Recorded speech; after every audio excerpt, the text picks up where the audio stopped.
Merhaba dostum. Merhaba arkadaşım.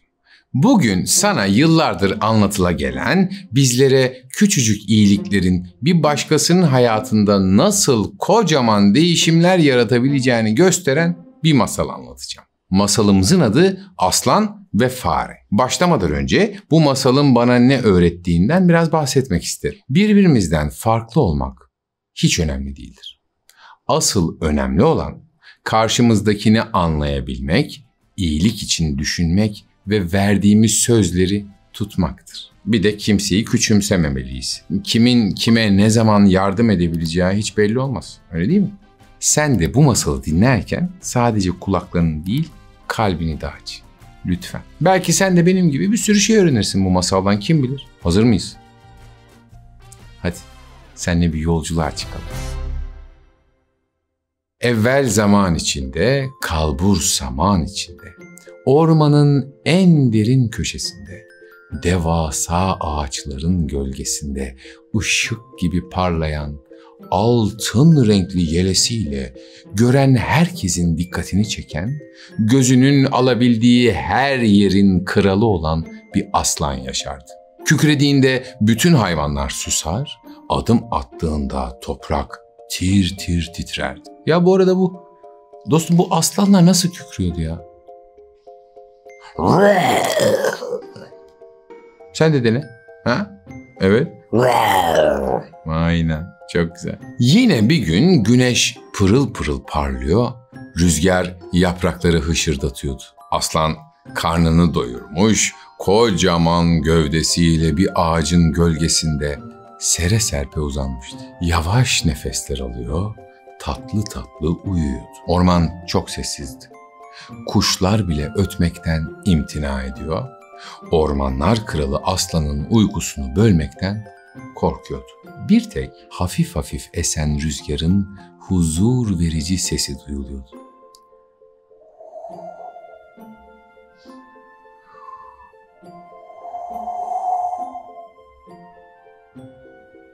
Derken çimenlerin arasından minicik bir fare çıktı. Fare burnuyla etrafı koklayarak karnını doyuracak birkaç tohum arıyordu. Burada biraz buğday tanesi bulurum belki. Şuradan da meşe palamudu kokusu geliyor diye mırıldanarak sağa sola koşturuyordu. Fakat fare yemek için minik tohumlar ararken nereye bastığını göremedi. Eyvah eyvah. Bir anda aslanın kocaman burnunun üzerinden geçiverdi. Aslanın burnu kaşındı, biraz kıpırdandıktan sonra ağzını kocaman açtı ve aslan uykusundan hapşırarak uyandı. "Kim rahatsız etti beni uyurken?"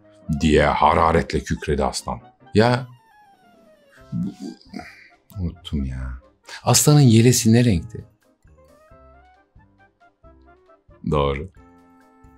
Altın gibi sapsarı bir yelesi vardı. Herkes görünce anlıyordu onun ne olduğunu. O an ormandaki bir kelebek aslanın kükrediğini duyunca korkarak kanatlarını çırptı. Kelebek kanatlarını çırpınca oluşan esintiyle sincap elindeki cevizi düşürdü. Ceviz bir kertenkelenin kafasına çarptı. Kertenkele kuyruğuyla bir serçeye dokundu. Serçe havalandı. Tüm bunların tek nedeni aslanın korkutucu kükremesiydi. Ve sonra tüm hayvanlar oldukları yerde hareket etmeden öylece kala kaldılar. Sanki zaman durmuştu. Aslan pençesini uzattı ve minik fareyi tek hamlede yakaladı. Küçük fare kocaman aslan pençesinin altında çaresizce kıpırdandı. Tüm hayvanlar nefesini tutmuş, aslanın ne yapacağını izliyordu. Aslan ağzını kocaman açtı. İşte o zaman küçük fare için zaman yavaşladı, durma noktasına geldi. "Şimdi seni afiyetle yiyeceğim," dedi aslan adeta yavaşlatılmış bir şekilde. Fare aslanın pençesinde onun kocaman ağzına doğru ilerliyordu. Ormandaki tüm hayvanlar korku içinde bu anı izliyordu. Fare tir tir titriyordu. O sırada incecik bir sesle ağzından şu cümleler çıktı. "Ne olursun beni yeme. Eğer beni bırakırsan ben de bir gün sana yardım ederim." Sen de fare gibi konuşabilir misin? Ha? İstersen ön dişlerini çıkararak yap. Çok güzel oldu. Aslan kahkahalarla güldü.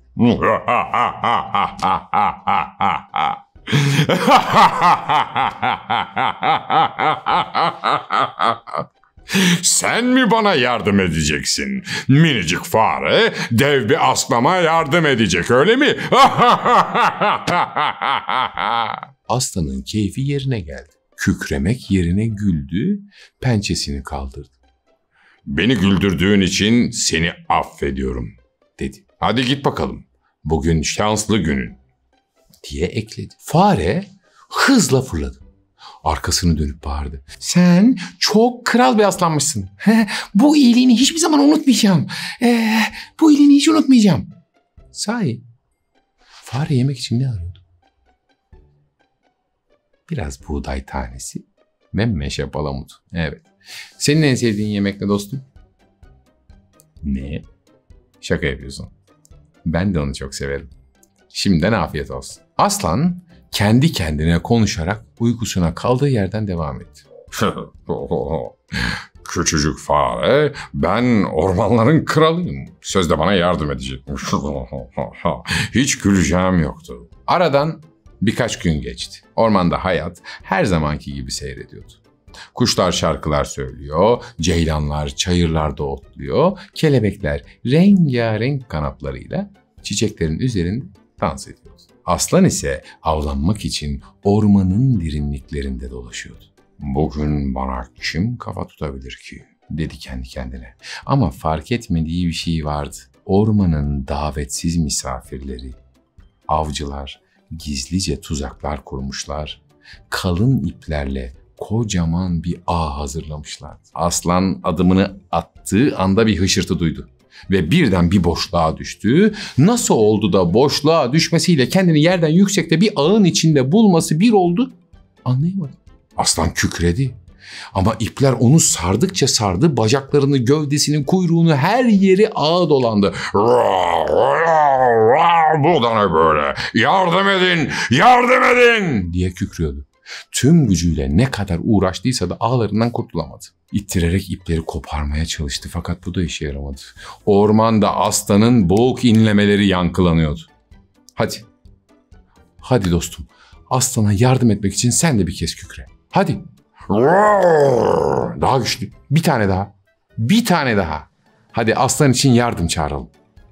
O sırada ormandaki hayvanlar da kükremeleri duydu. Tilki, koca aslan tuzağa yakalandı.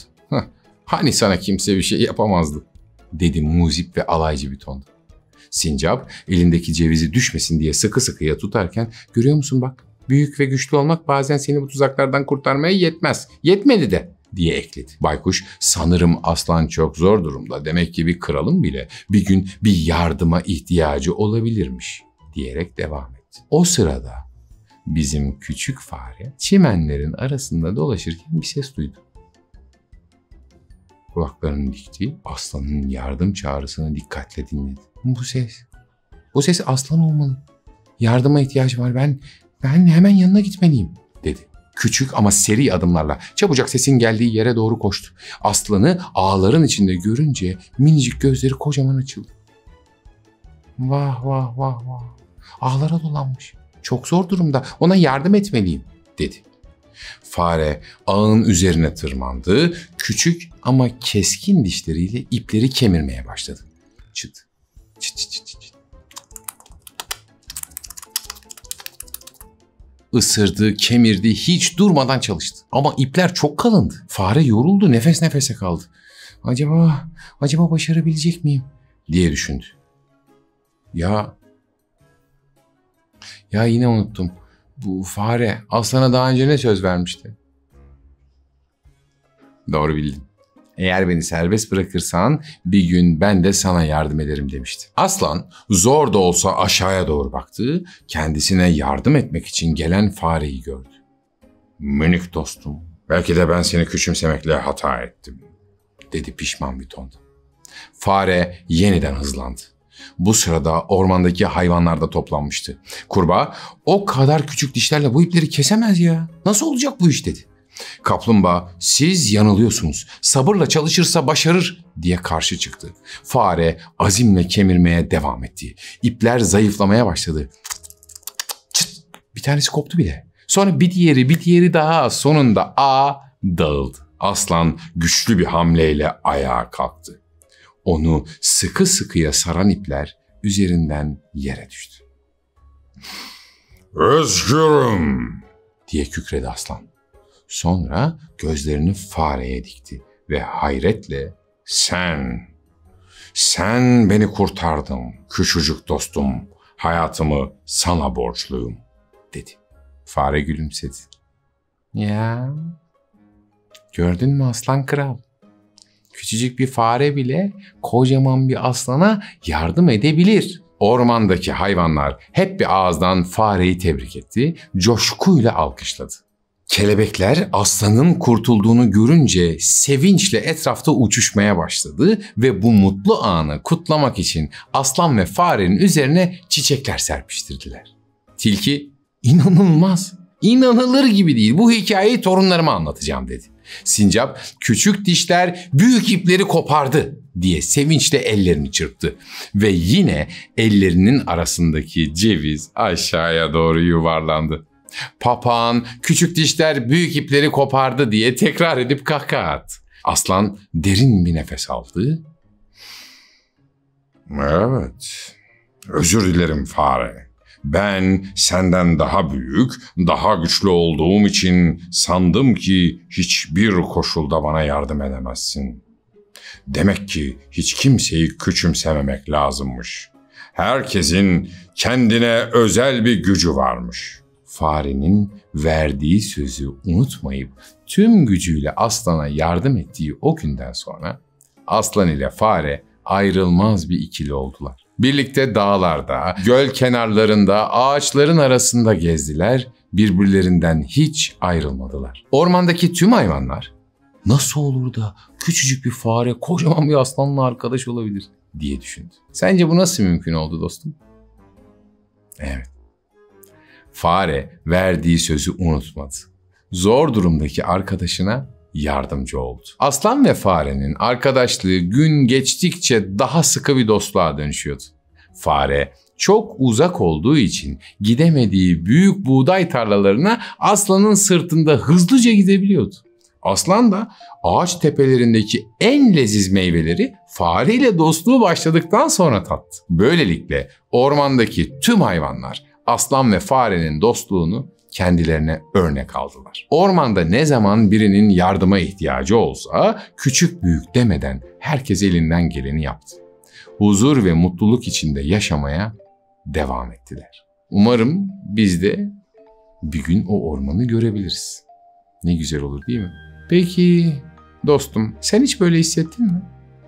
Yani küçücük bir iyiliğin başkasının hayatında çok büyük bir fark yarattığı oldu.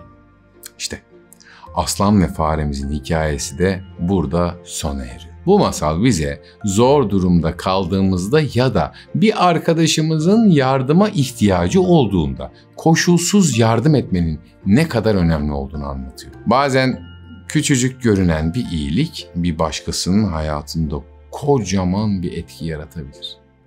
Karşımızdakini küçümsememek, her canlının değerini bilmek, sevgi ve dostluğun özüdür. Ve unutmayın, küçük iyilik adımları büyük dostlukların filizlenmesini sağlayabilir. Tıpkı aslan ve farenin arkadaşlığında olduğu gibi. Bir sonraki hikayede tekrar görüşmek üzere. O zamana kadar sen de küçücük bir iyiliğin başkasının hayatında güzel bir dokunuşa dönüşebileceğini sakın unutma. Lütfen. Peki sen bu masal hakkında ne hissettin?